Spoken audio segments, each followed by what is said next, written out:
या न्यूज बुलेटिनचे सहप्रायोजक आहेत गोकुळ.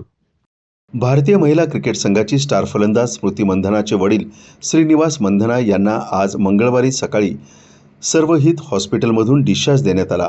हॉस्पिटल प्रशासनाने दिलेल्या माहितीनुसार त्यांची तब्येत आता स्थिर असून कोणताही धोका नाही. डॉक्टरांनी केलेल्या अँजिओग्राफीच्या रिपोर्टमध्ये कोणतेही ब्लॉकेजेस नसल्याचं स्पष्ट झालं. त्यामुळं मंधना कुटुंबांनी मोठा निश्वास टाकला आहे. स्मृतीने आपल्या लग्नाचे सर्व पोस्ट, अगदी प्रपोज केलेला व्हिडिओसुद्धा डिलीट केला. त्यानंतर जमायमा आणि श्रेयंकनं सुद्धा आपापले व्हिडिओ काढून टाकले. त्यामुळं चर्चांना आणखी उधाण आलं.